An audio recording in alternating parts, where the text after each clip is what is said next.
Mike Bledsoe here, CEO of the Shrug Collective. Today, we bring to you a new show, Feed Me, Fuel Me, hosted by Jeff Thornton and Michael Anders.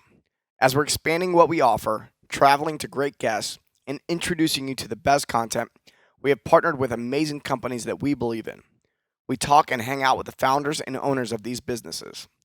Not all products are created equal, even if it looks like it on the surface.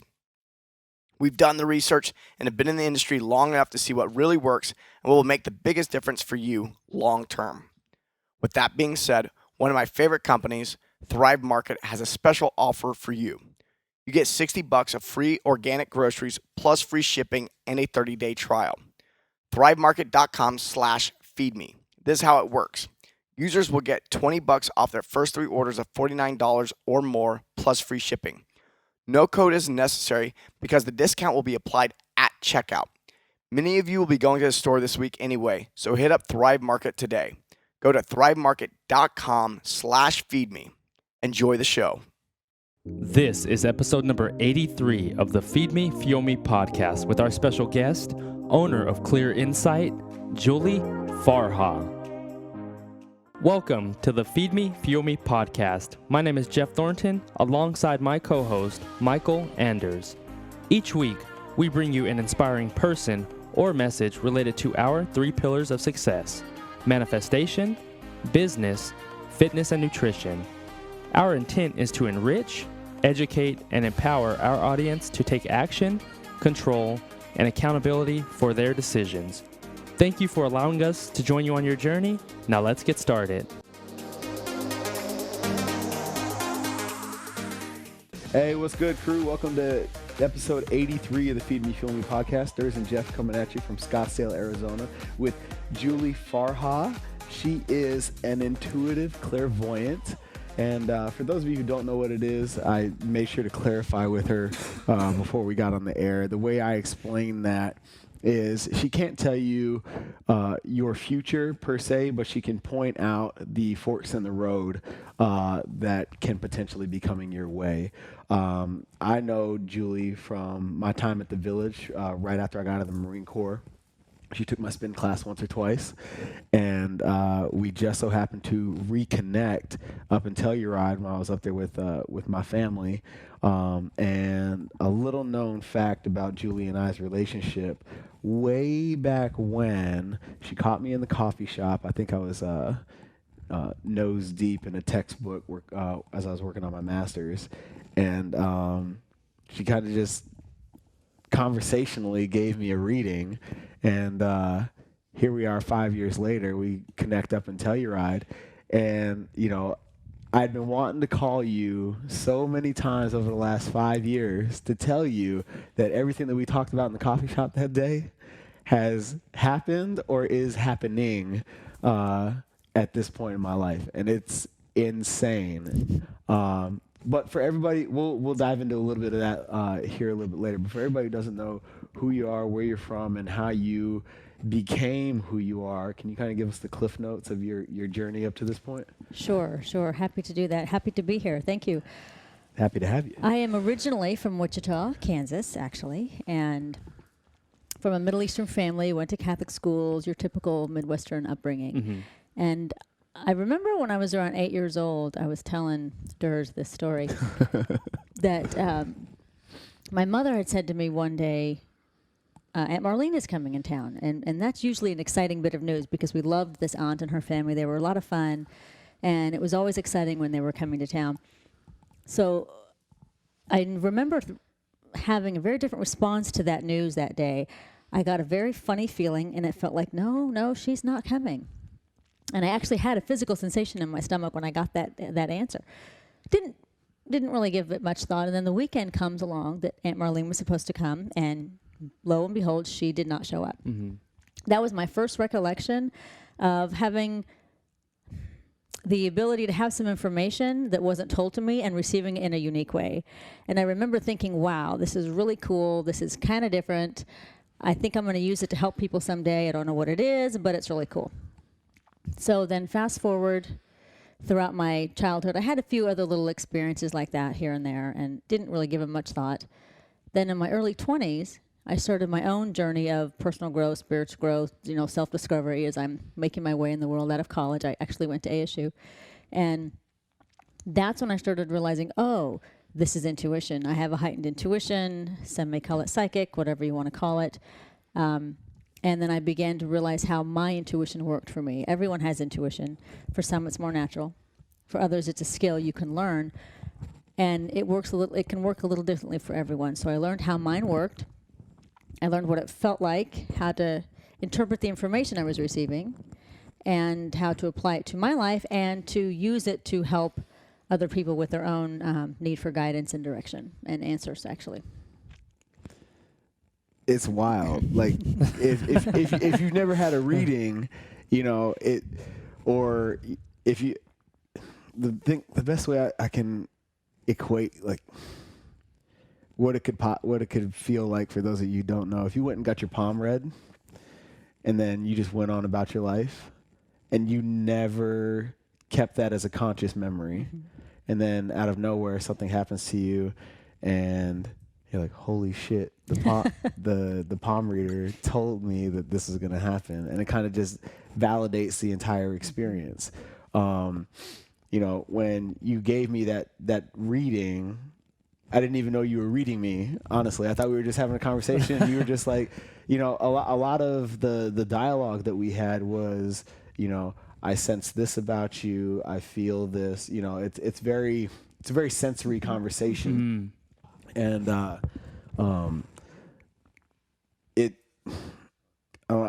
how is that gift for you? How heavy is that gift? Because I feel like, whoever you come in contact with, I mean, you spent 2 minutes with Jeff before we got on the air, and you were like, are you a Virgo? You're really grounded. Whatever you're doing right now seems really muddy. Oh, I'm trying to get this off the ground. It's just like all these, you like pass through all these filters almost immediately with people that you just meet and people that you connect with. And like, does that come in levels for you? I'm asking you 10,000 questions now. But that's okay. Well, first, let me just say I don't do that automatically with people, so I don't want anyone to be uncomfortable about that. But I got permission for them when I got here to do that. So when you said sensory, that was a really good way to put it, because I'm very kinesthetic. I don't see things like some people see auras. I don't see them, but I feel them. So when I'm getting the information, it's literally a kinesthetic sensation. And I use that to guide me, to what the information is. It's like a big ball of yarn everybody comes to me at, and then I find a piece to pull out and go from there. And it can happen automatically when I come in contact with people, but I've learned to tune it out and shut it down a little bit, because it's not, if someone isn't asking me, it's rude to do that, to read someone. It's intrusive, it's arrogant, it's just not, it lacks integrity. Sure. So I make a conscious effort not to do that when I can, and sometimes it just happens and I simply just dismiss it. But it can get a little weighty. Sometimes I'm told things that are a little uncomfortable. Sometimes it comes with being very kinesthetic, can also have a sense of empathic ability to it. A lot of people are empathic. Sure. You are empathic, by the way, Jeff. And what's empathic? What that means is you are able to absorb other people's emotions and energies. And it's a gift, yet it can also be a challenge in the sense that you have to know where you end and other people begin. For example, you all can't see my hand gestures on this thing, I know. But so I am putting my hands around me like a bubble. So like where your bubble, for example, for a visual, ends, where your space, your energy bubble ends, and other people begin, because people infiltrate that with their own energies and emotions. It's automatic. It's not something they intend to do. It's just something that happens, and you have the ability to absorb that. So if you don't know where you end and where they begin, you can get really overwhelmed with other people's stuff. And that can also happen being kinesthetic and reading people, or automatically reading people. So Sure. The more with time and practice, I've learned to stay in my own bubble. I stay more grounded. I have my own practice every day that I do to keep me in that space, so that I don't get overwhelmed by the information that I get. So interesting. And what are some of the signs that you read when you're working with somebody? Like, or does it switch from person to person? Like, is like the physical traits, or the way they speak or deliver a message? Like, you mean how do I get it? Yeah, how do you get it? Like, do you hear like tentative and like people's voice get tentative when they speak, and you're like, oh, like for instance, when I mentioned the business, you're like, oh, it sounds sort of muddy. Was that just the way, like the inflections, or No, it had nothing to do with you. Okay. With what you said, I Yeah. should say. Let me clarify that. It Okay. had to do with when you mentioned it, I felt this energy come through, and then I have to decipher what that means. I have to interpret what that means. That's interesting. And it just felt muddy. So sometimes it might feel, if you're really in the flow of it, it will feel like a flow. It'll feel like a light movement. You're not quite there yet because it's beginning. Yeah. So that's just a natural state for you to be. And this is what I do when I'm working with people, is illuminate these things so they can understand why things are the way they are, so they can take this information and change what they can, accept what they have to, and tools to do both of those things if necessary. It's like my information is simply magnetic north. You're holding the compass and you do what you want with it. I just give you the whole map. Oh, that makes a lot of sense. Yeah. And so you get an understanding of things in ways you didn't know before. Yeah. And some nuances that you didn't know that really help you have a full picture. Yeah. And sometimes it's simply a matter of just pulling back and waiting a bit. Sometimes that information just gives you that kind of answer. That's interesting. Yeah. And does energy have weights to it? Like Very much so. Really? And what's that feel like to you when you Ugh. No, that's a good question. That was my ugh. A friend of mine was asking me yesterday, this young lady she's close to is in a new relationship, and she's like, I don't get a good feeling about this guy. No, she didn't even tell me that. She said, I want to get your read on this guy. And so she just gave me his first name. And I had this very heavy feeling in my solar plexus, in my stomach area, that which to me I interpret as, this guy's not up and up. There's something to be cautious. I can't always tell specific details. So sometimes it can physically feel heavy. But that's how I determine what the information is.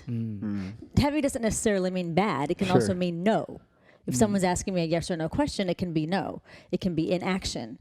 The light, the warmth, the movement feeling is more of it just gives me different information. Right. Like my girlfriend yesterday, she's having her sales meeting, a national sales meeting this week, and she was asking me, she said, hey, I'm up for this potential award. Do you think I'm going to get it? And it felt very light. And it felt very light to me. I was afraid to say yes because I really wanted it for her, and I knew she really wanted it. So I just said, well, it feels like it's really possible. I was rather vague, but that was my own personal attachment to that. So, and she actually won. That's cool. Yeah.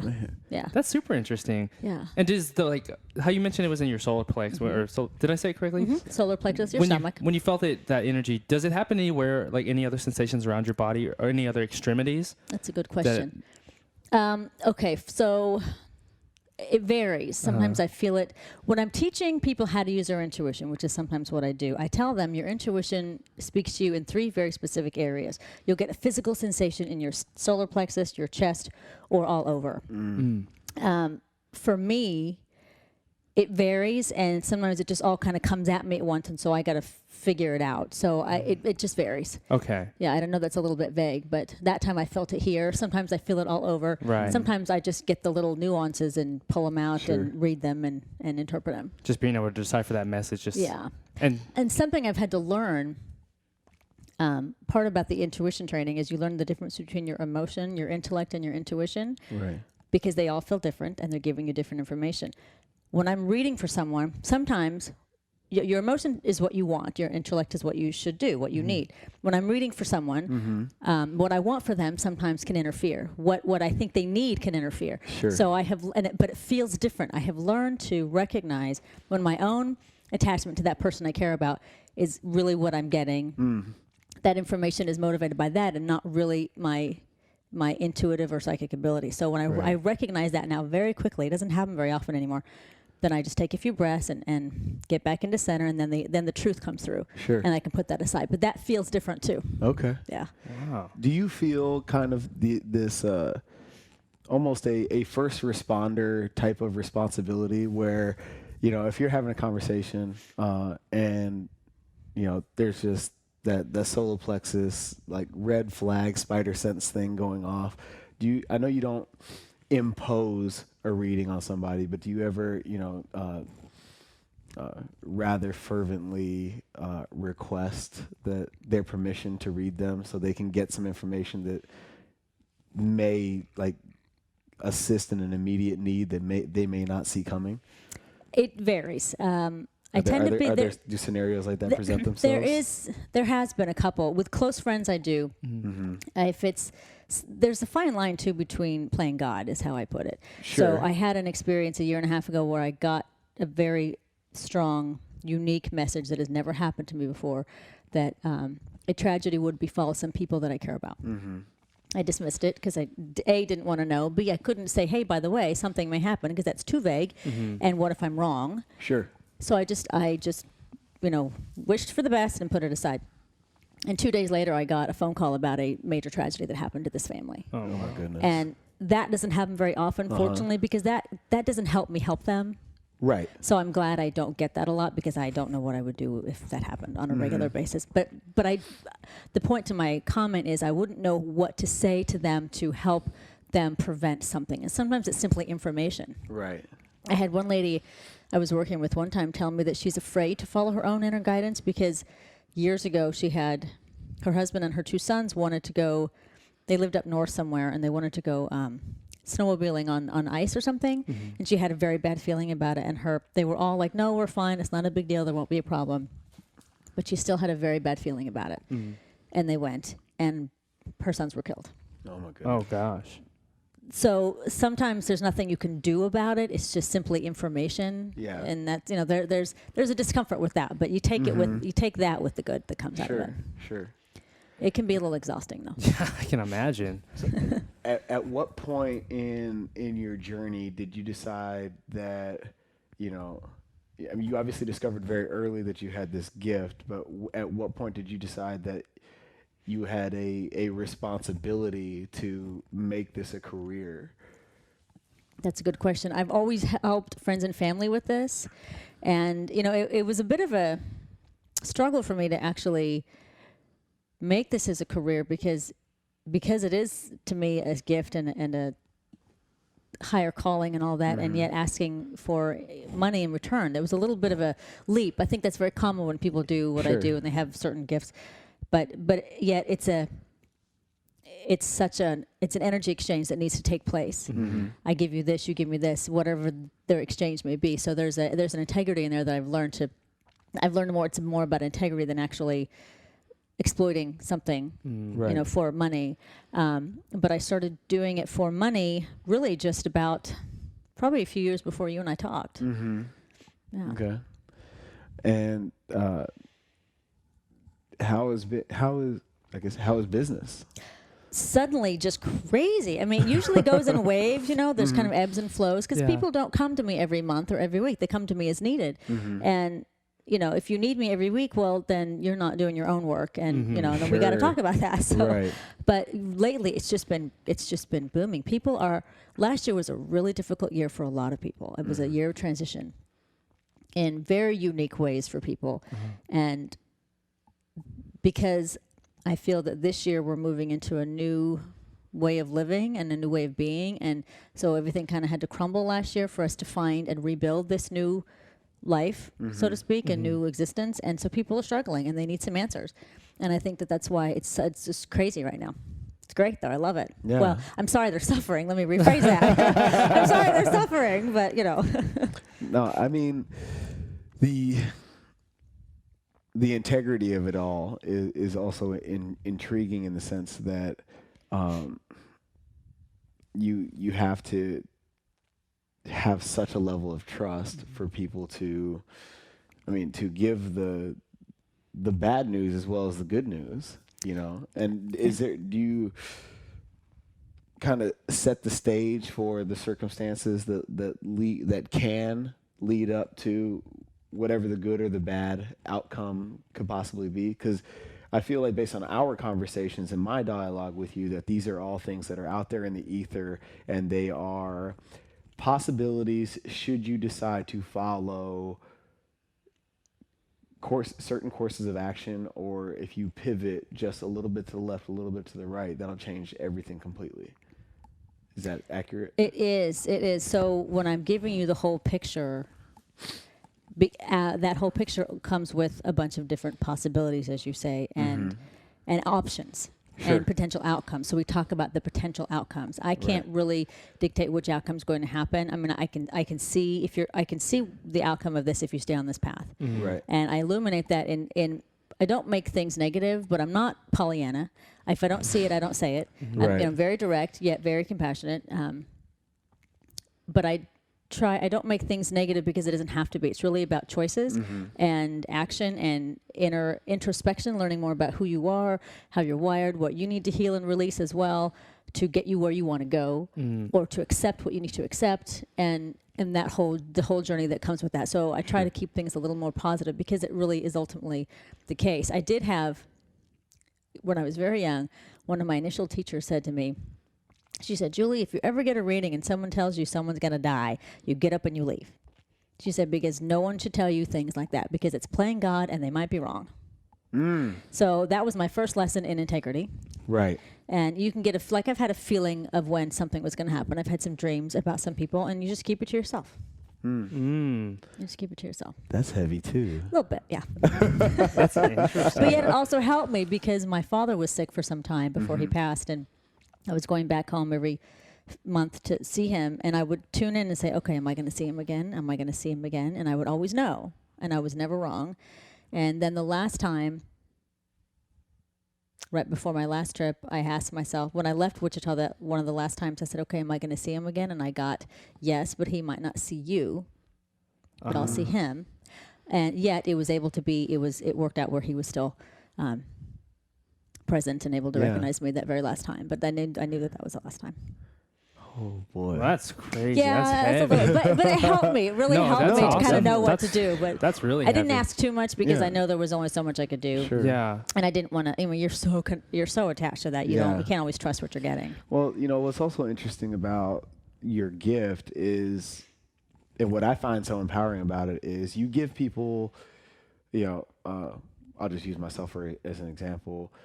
You've given me you put me in the driver's seat of my own destiny, from the standpoint that I have a deeper trust in my intuition, and based on our conversations, you've kind of illuminated, as you say, the presence of individuals that will try to be a part of my life or my progression in business that may or may not have to be there.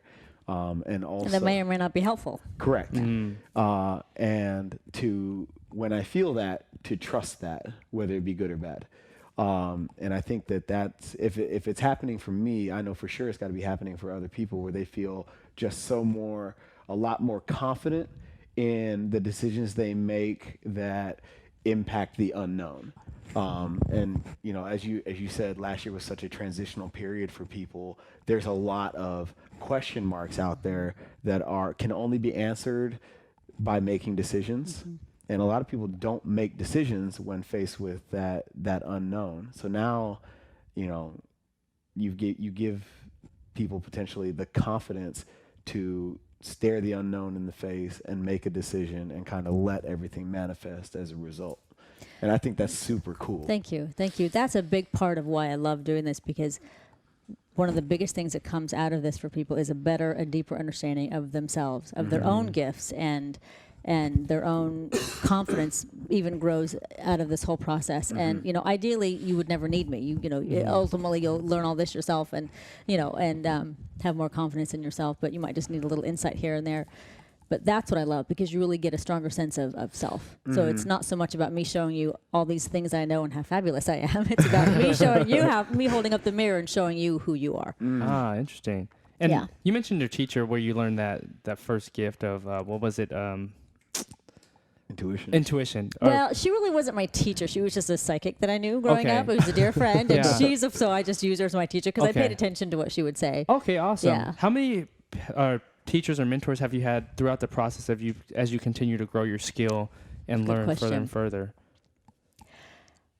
It's a good question, Jeff. I've had them along the way, also because one of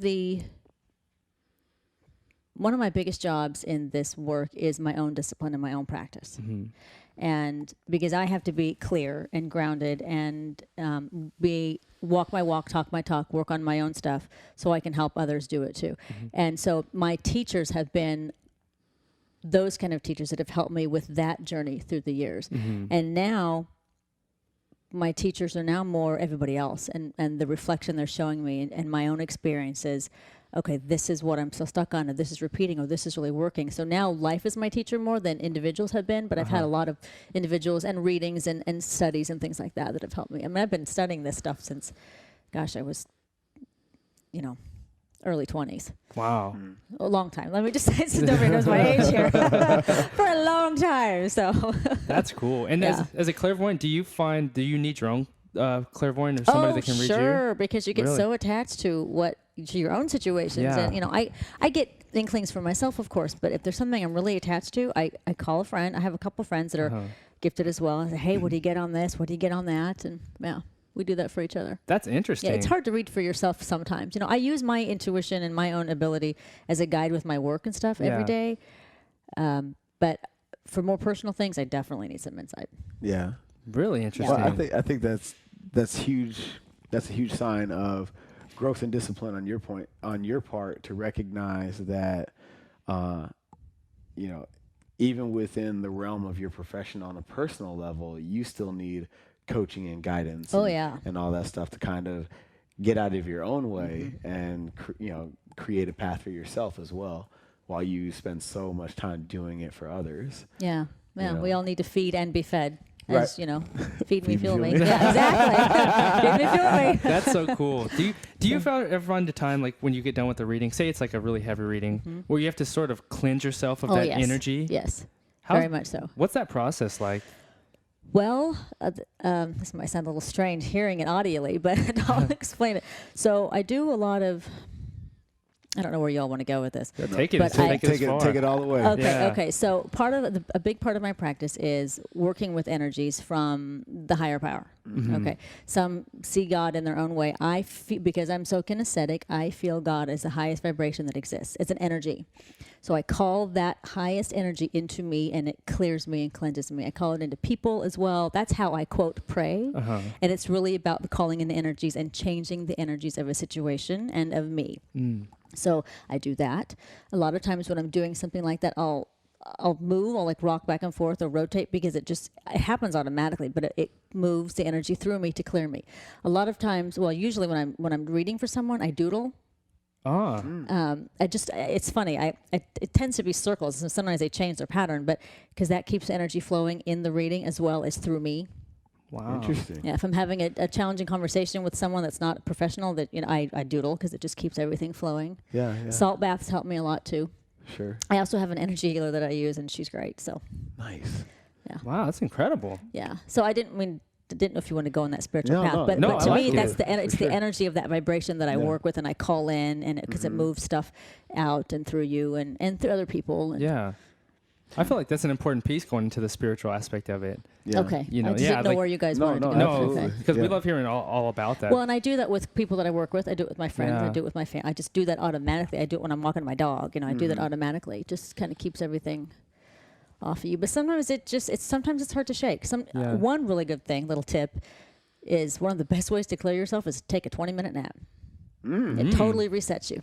Really? Yeah. Or if you're just in a really bad space and you don't know what to do next with the situation or something, just go lay down. That's so counterintuitive. For someone who is active and focused and driven and pushing, yeah, sure. Yeah, the last thing I would want to do to create that is to stop moving. So that's... You just got to reset it, because sometimes when you're in that muck like that, you're so covered with it, you cannot see anything else. You can't see solutions, and so you just go lay down. And sometimes even I can feel my energy centers kind of moving, and it's cool. Yeah. That's awesome. So take 20-minute naps, guys. Yeah. Just 20 minutes. Don't get too comfortable so you don't sleep too long. I would assume that most people that seek your gift are open to hearing whatever it is that you read. Has it ever, I guess, backfired where you started walking somebody down a path and they were just fighting you tooth and nail on what you were reading? Does that happen I can feel when there's some resistance to what I'm saying. Yeah, resistance. And people are never rude about it, but I just tell them it's not really up to me to... I've had to let go of being attached to what they hear and if they receive it well. That was a practice for me because I want So as one of my actually medical practitioners said, how did he put it? You want to help them yet with detachment. Compassion with detachment. So I can't be attached to how they take it. Okay. Yeah. Right. I mean, they know I'm coming from the highest place, and if they're not ready to hear it, that's up to them too. They have that choice. Sure. So you give people the power. We were just talking about the power or the gift of fear. That book, which I'll throw in my queue here pretty soon. I'll just add it to the list. But it seems like you really, really give people the gift of choice. Ooh, that's a nice way to put it. I like that. These are all the now it's in your hands. Do with it what you will. But this is what I see. Seems to be the summary of how a session ends up. And not everybody's comfortable with that with having choices either. No, man, that shit's hard. That's because then it becomes your problem. You got to take care of it. It's not somebody else's fault. It's crazy.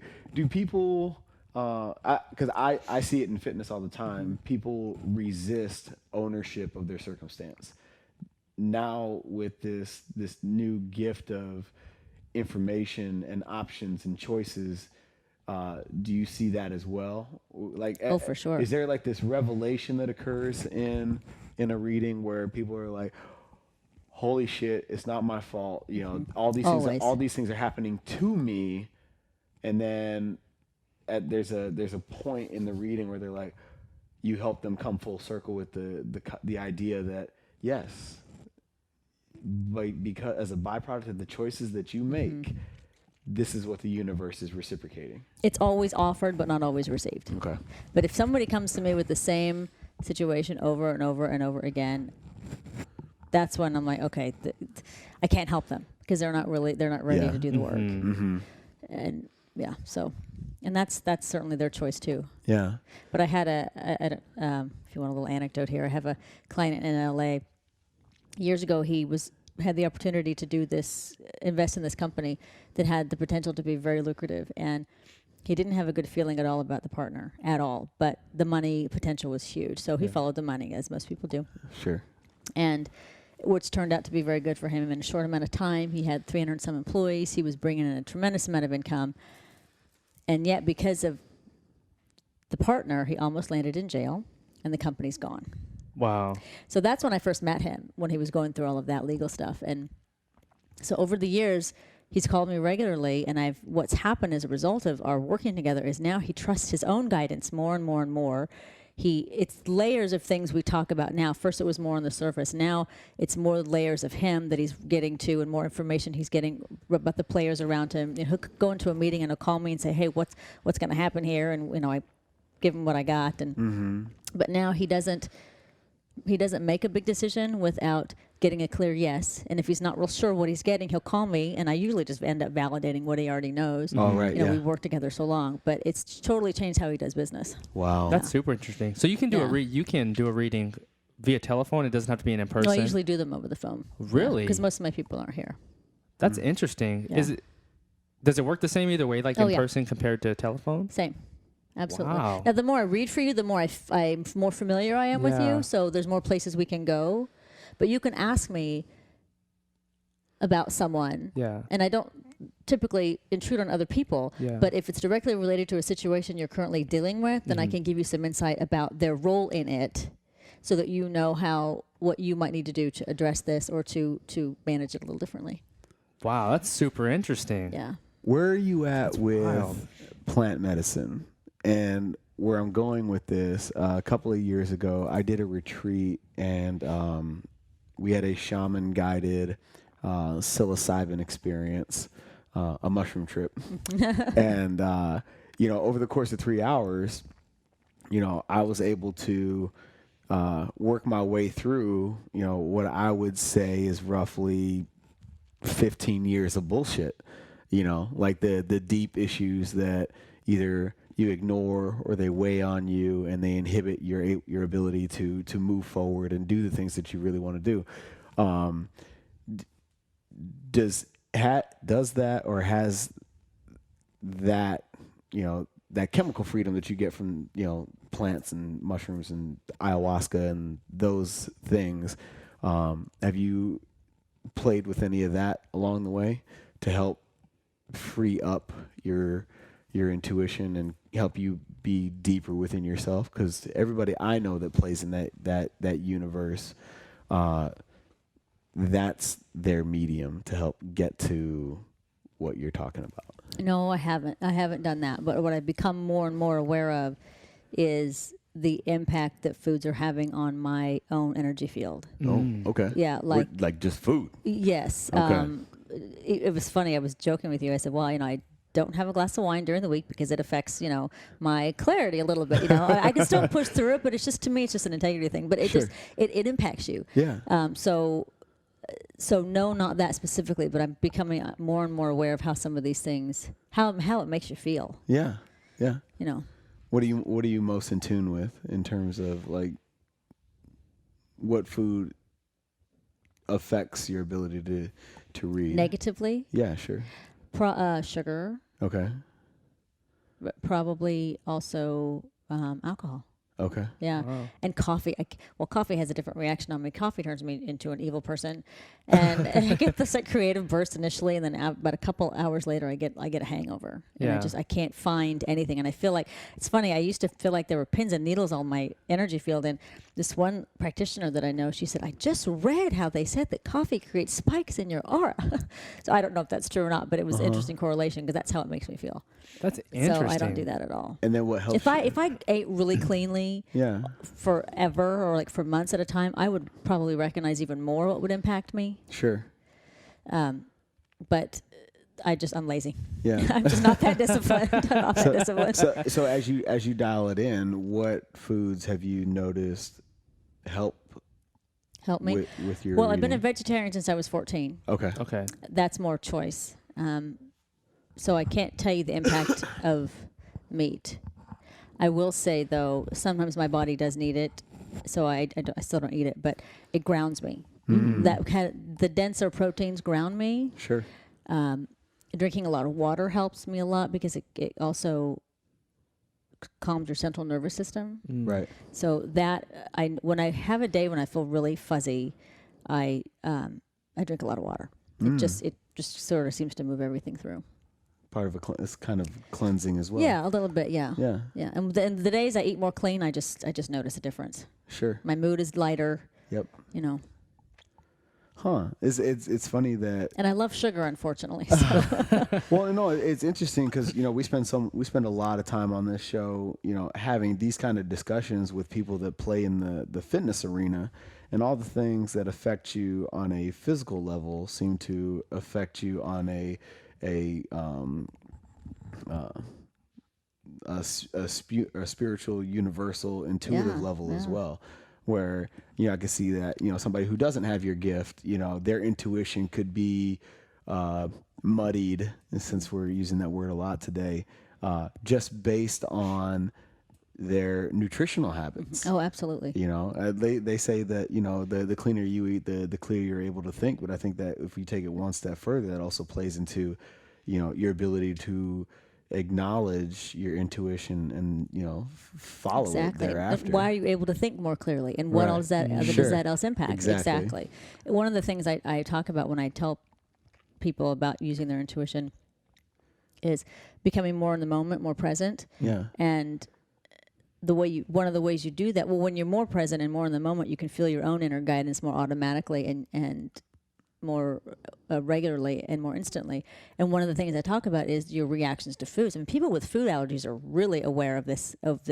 Okay. Because if your body's reacting to a food, your body's in stress mode, so you can't be as present because your body's reacting to that. And right. So it's very similar to what that whole process you're talking about. I would have never thought that. It makes perfect sense, and that's an easy dot to connect. Yeah. But to take it to the level and the world that you play in, I think that's pretty interesting. That's interesting. Yeah. And for somebody trying to get more in tune with themselves, how big do dreams play into somebody's life, how real are they, or do they? Yeah, how valid are How dreams? valid are dreams? I'll give you my opinion of that. I can't, I can't say that I'm an expert. Is But this kind of like, what diet should I follow? It's very opinion driven. Possibly, yeah, it is, because even some though people based on doesn't. I mean, fact? there's psychology behind dreams, Sure. and there's more metaphysics behind dreams. Okay. Yep. I believe that dreams can do a couple of things. I believe they can show you where you are on a subconscious level with something you're processing or experiencing. It can show you when you're in fear about something or when you're working through something. It can illuminate that. Yeah. I believe it can be informative as well. I highly believe in the power of dreams. Sometimes they can be prophetic. Yeah. And if you're fear dreams are often about something you're experiencing in your reality that is obviously fearful for you. So it can be informational, like recognize what your dream is telling you, especially if it's a repeated dream, so you can get the message. Yeah. It's more abstract. They're metaphorical. They're symbolic. Yeah. Like I've had dreams when somebody was going to pass, and it comes through in more of a metaphorical way. It's not real obvious. Yeah. That's super interesting. Yeah. What does that metaphor look like? Well, in this particular case, Sure. Because it truly varies with each dream Right. and each bit of information. Mm-hmm. But the person was elderly and was very sick. Sure. So this was not a surprise. But I had a dream about her. I walked into her house, and she was laying in bed with her mate who had died 20 years prior. So Got it. and it had a certain resonance to it. Like visiting dreams, if you dream about someone who's passed, it feels different when it's actually a visit from that person or when it's just a dream about that person. Holy shit. Yeah. Yeah, you guys, we can go really deep into this, but yeah. So to put that into context, my dad passed, it's 2018, 10 years ago. Okay. Right. Now that you've brought that to consciousness, there is a very distinguishable difference between when he visits me and when I just have a dream about like a memory of him. I've never put that into context before. But they do feel different. Let me ask you this, Michael. Have you noticed when the dreams are that are a visit, does he speak? Yes. Okay. Like we have a session. Yeah. Okay. We have a conversation, and it's usually us sitting on a curb. I couldn't tell you what's around us, but we're sitting on the street, on a sidewalk, just hanging out. Yeah, they just feel different. I can't really explain it. Something you have to experience and find the contrast. In the dreams about him, it's more third person. Yeah, a little more removed. Yeah. Like a story. Yeah, exactly. Like watching a movie. That's super interesting. Yeah. So I've never consciously processed the difference between the two. I've always woken up and just been like, oh, I dreamt about my dad last night. Yeah. But I've never put into words, oh no, dad visited me last night versus there's the difference between the two.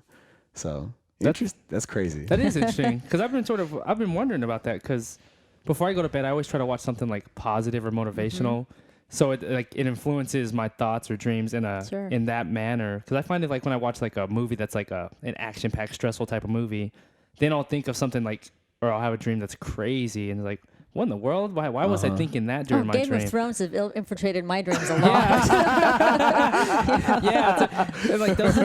That's the thing. I was like, are these dreams that are like actually telling me something, or is it just because I consumed some type of content before I went to bed and like that's just on my conscience? Do you have one in mind that you want to ask about? Let me see. Do I have one? I haven't had a dream. Or something else in fact. If have any question you might have. Yeah, bro. Let's do a reading on the show. Yeah, let's do it. Let's do it. Yeah, let's do it. Oh, okay. Yeah, might as well. Okay, so today my sister, she hit me up with a text saying she had a premonition and said she feared for my safety, especially during travel, for whatever reason, and saying like be attentive of your surroundings. And I'm a guy I vlog a lot with my camera. She said be very attentive, like don't worry so much about your video. But I had a very disturbing dream about you last night. Does she typically have prophetic dreams? Not that I know of. Oh, maybe she just doesn't tell you. She says she had to get off her chest in a way, but she says she's been having premonitions over the past year or so. Things can activate in people. Yeah. And I was wondering, and I called, I wonder what caused that, Because that's Let me ask you, Jeff, when you heard that, did you get a sensation? More of like, I got one of the sensations, I guess. I sort of did. Like, What was it? Did it feel like truth? Do you know? Have you felt the difference between that knowing and when it's just information? to me, it didn't feel like truth. Okay. It felt more just like, it felt to me more like a fearful thought in a way, if that makes any sense. It does. It very much does. Yeah, like more of like a fearful thought of this, like, oh, maybe there's truth to it because what's going on in the news, what's happening, but I didn't feel like nervous or anything. I was just more of like thought of like, I wonder where that came from in a way. So I didn't really, it's not one of those things I accepted as a truth to me. It was just more like, oh, that was an interesting thought. Okay. What I'm feeling about it is that it's more like if you feel like videoing something, if you kind of get the inkling not to, don't do it. Pay attention to that. She's maybe giving you a heads up to pay attention to your own inner guidance of that a little bit for whatever reason. Be it might upset someone, you might fall off a rock, you might twist your ankle. It just, you might miss out on some really cool thing happening because you're videoing. Your periphery gets blocked out when you're videoing. Okay. Interesting. For you sometimes because you're very kinesthetic too. And so sometimes your video is your focus, which is cool. A lot of things come out of your videoing and your art and all of that. But sometimes you can miss the periphery, the experience, the sentient experience that you would have yourself.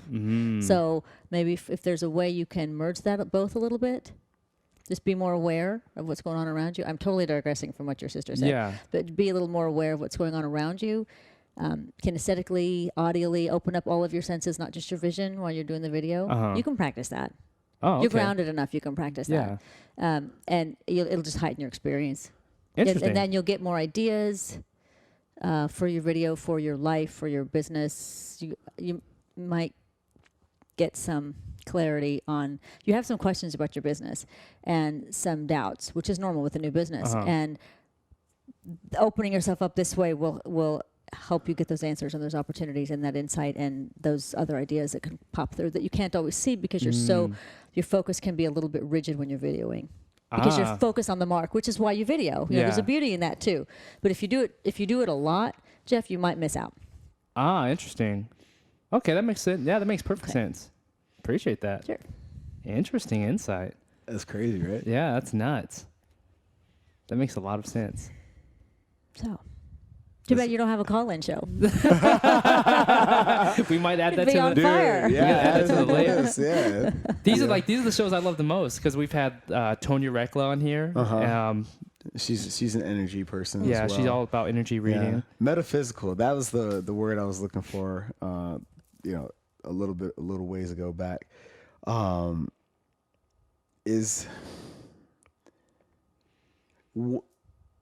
How else does it manifest for you? Like when you close your eyes, do you? Because I know you feel the direction that then comes out of you in guidance and clarity. But when you close your eyes, can you see the picture that you're painting? Sometimes. So if psychic ability comes through knowing, hearing, feeling, or vision for everybody. Yeah. For everybody. Everybody has at least one of those. Some of us have more than one. I have all four, but some are much weaker than the others. Okay. So like that message I told you about the family that was going to have the tragedy, that was audio. I heard that specifically in a very specific tone in my right ear. That was unique. Or that guy doesn't at the happen bar. very. Exactly. Was The that guy that I told you before the recording about the gentleman who had an interesting life on the side. I'm telling you, man. Like I don't know if I can walk around tapped in the way that you first are. I wasn't sure if I was really hearing that. I'm like, did I really just hear that? Like, dude, really? That is good. You can tell that story on air if you want to. I don't know that people would believe. I think it's fucking hilarious. Okay. So since you're cussing, I'll do it. Okay. So I was some years ago. I was sitting with a friend who was in town with her company, and I was talking to a gentleman from her work, and we were talking a lot about his wife and kids and what they like to do and their activities. And he was a very nice man. I mean, wasn't at all intrusive or uncomfortable. But then all of a sudden, I heard in that same voice that I just mentioned this man is into hardcore porn and nobody knows about it. It was shocking to me, and I had to keep my face straight because I wasn't really sure if that's what I heard. And then when I went home and I processed all that, I said, no, I really did hear that. I'm not sure why I needed to know that, but I really did hear that. But sometimes I can also see images in my mind's eye. Mm-hmm. The knowing and the feeling are like 100% for me. The other two are a lot weaker. Interesting. Yeah. Now, are you... Wow. But the more you use it, the more it works for you. Okay. So your level of intuition and your psychic ability is related to your, back up. Your level of intuition specifically is related to your level of fear. Or opposite of that is trust. So the more you trust it and yourself, the more it will work for you. And the more you use it, the more you'll trust it, and the more loudly and clearly it will come through. Okay. Wow. So for you, your feeling and your knowing are leaps and bounds above hearing and seeing. Yeah, seeing. I'd say it's a hearing, knowing, and then seeing is third, and then hearing is fourth. Is there things that you incorporate in your practice to bring those other two up? No. Or is that even worth your time? No. At this point Good, in the I game? could never sleep if I did Okay. that. That was my That's next a good question. That's a good question. I don't need to. It requires that much work to even... Well, as you evolve yourself and you raise your own vibration, which is part of my daily practice, all of these gifts we all have, all of us, amplify. They accelerate and they grow and they expand. Okay. So these things have expanded, like the hearing and the seeing have expanded as I've expanded. Sure. Okay. And so is actually all four. They've just amplified and accelerated. Yeah. That's just part of what happens when you're on a journey of that kind of growth. You know, anybody, you guys, anybody. Yeah. So when you're learning about this stuff and the practice of intuition and reading and stuff like that, what does that education look like? Because it's got to be way more. I'm dumbing this down because not to sound super ignorant, but it's got to be way above, spending time in the personal growth and development area of Barnes and Noble. You know what I mean? Like, how has your education transpired over the years? Me personally? Yeah. My spiritual practice. Okay. And I think that has been my education because the less fear you have, like I said, the more this comes through. Now, to me, psychic ability is an advanced form of intuition. Everybody's intuitive, not everybody's psychic. So because I have that ability, it just has expanded with my own spiritual evolution. But I think sometimes, like when I had that weird thing about the guy in the porn, that was the first time that had ever happened to me. This was probably 10 years ago, 10, 11 years ago. And I feel that was showing me an advancement because that had never happened before. So it had to be such an extreme, kind of obnoxious thing I would notice, like, hey, this can happen now, so it comes to you sort of in that way too. So it's not... But it's really about your own inner journey that helps it expand. Sure. So that's my practice. So it hasn't been, a textbook journey. No, not at all. An academic. I've had to learn how to. I've had to learn as I go. Yeah, it's not an academic practice. But you're learning about yourself. Yeah. So that's been somewhat academic in my spiritual practice and the metaphysics I studied and the things I've studied over the years. So that's been my study. Yeah. Learning about yourself because these gifts you guys all have, we all have our aspects of ourselves. So the more you learn about you and more self-aware you are, it just by default, the more you learn about that. Wow. Is there a specific routine that you follow to continue to grow in those areas, like on a daily basis? It's so changed over the years, Jeff. That's a good question. It's changed a lot over the years. The material I used to study, I don't study as much. It's great. I just do more of the energy movement, like I mentioned before, with calling in the light and calling and moving the energy through. I do more of that, and paying more attention to my own energies and my own emotions, because that's an indicator of what I might need to work on or clear out or address. Interesting. It feels a little narcissistic, but Yeah. But that's cool. Do you find out that does working out help you evolve? Helps me ground a lot. Really? Yeah, because I'm that's why I do CrossFit, dude, because I'm so ADD, I don't have the focus. So then I also do yoga, but that helps me get out of my monkey mind, because I have a real problem with monkey mind. A lot of people do, but I'm very in my head, and that keeps me more on the ground. That's cool. Yeah. Really cool. What's the difference between your sensations or feelings that you get between like a CrossFit workout and a yoga workout? Like, what are the benefits from each of the ones that you've done? That's a good question. Yoga helps me really ground because it gets me into the breath and the constant movement of the more gentle movement. CrossFit helps me blow off the anxiety and get out of my head and into the earth and out of my head more and get out of the focus of the chaos and into that short wad, you know. So based on your lifestyle, do you choose one or the other on a given day depending on how you're feeling? Well, or no. is CrossFit where you're at right now and then you kind of do yoga on the side? Well, I haven't done, I do yoga only once a week now because I have a shoulder issue. Okay. But it used to be CrossFit 3 days a week, yoga 2 to 3 without fail. Okay. I have to regiment it or I won't do it. But I mean, that's really balanced. But now I do 3 CrossFit and 1 yoga. Okay. And then I walk my dog this time of year. Walking on the green belt really moves all this through. I mean, I'm in a totally different mood when I come back from that. That's cool. We're gonna have a follow-up episode with a guy who's been on the show in the past, Mike Bledsoe, and he, speaking of walking on the green belt, he's a huge proponent of being barefoot, and I'm just diving into some articles about being connected to the earth in that way, directly. Is that kind of what you get out of being out in nature? Oh, I don't know. I'm a city girl. I'm not walking barefoot where dogs are peeing. All right. But to a degree, I mean, I have my dog. We're walking on the green belt. I'm paying attention to the nature. I'm calling in the energies when I'm doing it, and it just moves it through. Okay. Yes, if I stood on the earth barefoot, I'm sure it would make such a difference, but I'm too much of a princess to do that. It's not happening. That's awesome. Do animals... Animals ground you big time. Oh, really? So they do release different type of energy. You don't get readings off of like people with animals? No. I don't read animals. No. Okay. I have friends that do that, but no. But it's if you think about it, animals really ground you because you're always looking at the ground. You're looking at the dog or the cat, or you're on the floor playing with them. So they keep you more connected to the ground. When I lost my first dog some years ago, I noticed a huge difference. I had a hell of a time staying grounded. Really? I do anyway have a hard time staying grounded, but without him around, it was really hard. That's super interesting. Because I know people are really connected to animals, and I feel like... Oh, yeah. That's just my pal. Yeah. Well, and they can have... If the lady you said was an energy person here, she could probably tell you this. Some animals in particular really can create energetic bonds with you, and so they do ground you more, and you are more connected. Some I think are more spiritual guides, and some are just more playmates too. Yeah. So she could probably speak to that more, but okay. It's a real thing. It's a real thing. Yeah. That's interesting. Wow. I love this stuff. I could talk about this all day. That's why you're here. Yeah, for sure. We'll let you get out of here on that note. But before we let you go, I want you to answer 2 questions on any level. You're probably going to answer them on the spiritual level if my intuition is correct.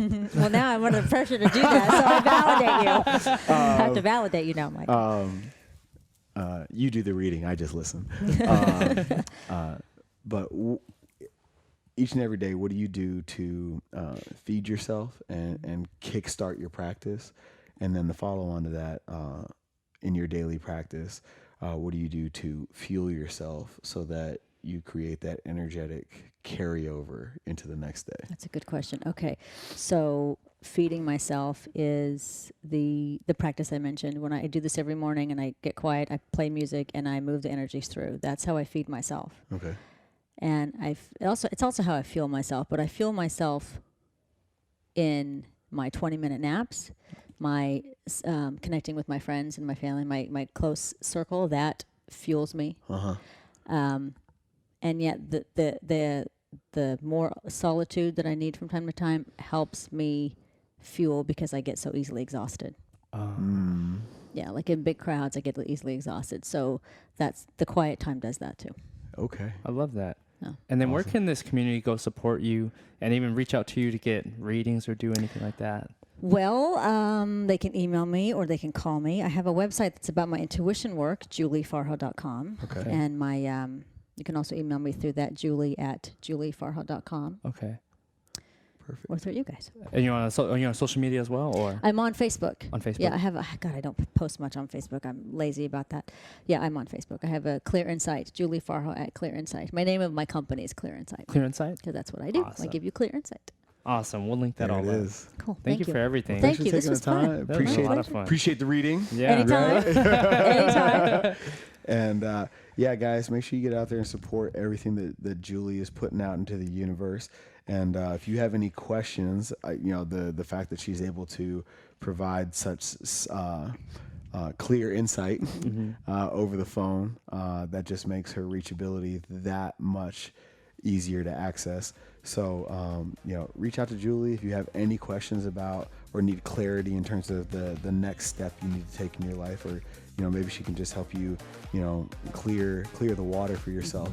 I know she's done that for me in the past, and I look forward to being the master of my fate, so to speak, as a result of her guidance.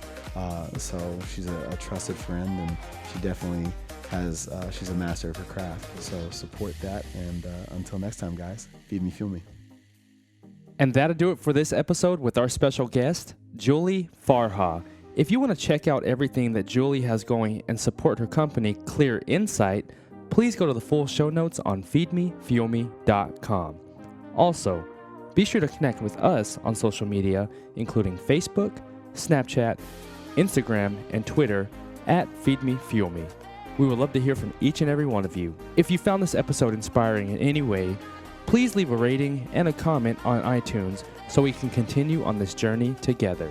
Also, be sure to share it with your friends and family on social media, including Facebook, Snapchat, Instagram, Twitter, or any other social platforms that you use. We really appreciate you spending your time with us today and allowing us to join you on your journey. We would love to hear your feedback on this episode, as well as guests and topics for future episodes. To end this episode, we would love to leave you with a quote by Sonia Choquette. Intuition doesn't tell you what you want to hear. It tells you what you need to hear. Thank you again for joining us, and we will catch you on the next episode.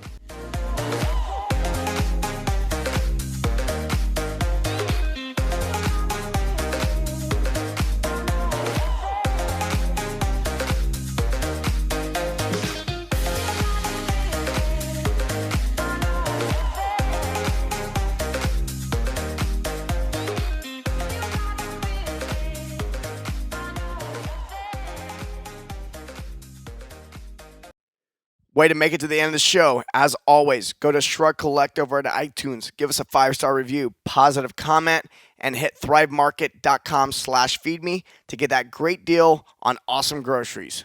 See you next time.